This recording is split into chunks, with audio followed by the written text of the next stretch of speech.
Today, let's talk about transitions. Presumably, you have a will, power of attorney, healthcare proxy, and living will in place, and you've been reviewing them periodically to make sure that they represent your current reality.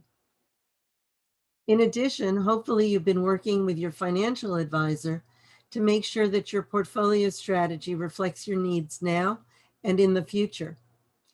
If you've accomplished these things, congratulations, you should be proud of yourself. Many people haven't done it yet. But I have a question for you. Have you thought about the times of transition, the point at which your appointed representatives will need to step in and take over your affairs? I'm Rebecca Eddy of Eddy and Shine Group, Personal Finance Managers. We often get called when people are trying to handle these complicated transitional times. One example is the nephew of Bill, who recently was diagnosed with dementia. Bill lives in New York. The nephew lives in California. We're in the midst of a pandemic. It's very complicated. The nephew now needs to be acknowledged by the bank and investment institution so he can handle Bill's affairs. There's been a lot of paperwork and it's been very time consuming.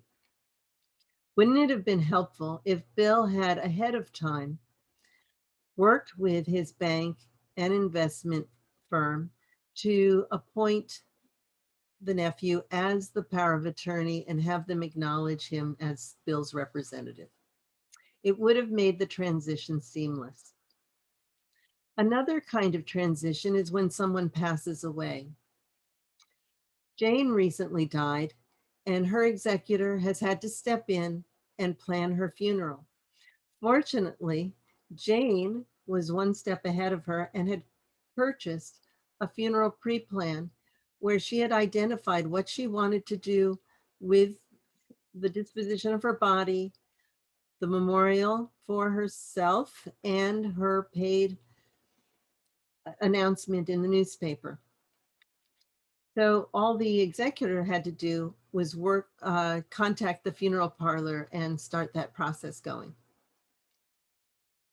Another thing that Jane did very wisely was she put the executor on her bank account and funded the bank account with sufficient money to be able to cover about 3 months worth of expenses. This means that the executor's been able to pay Jane's bills while waiting for the court to appoint her as the executor, and which would then allow her to open up an estate account with the bank. So that's made life much easier for the executor. You are giving your representatives a lot of responsibility, which can be time consuming and overwhelming.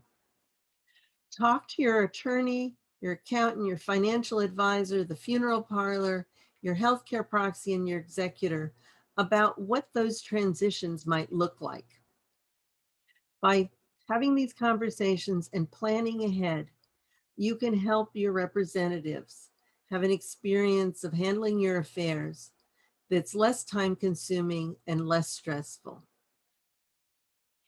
If you need additional help, feel free to call Eddy and Shine.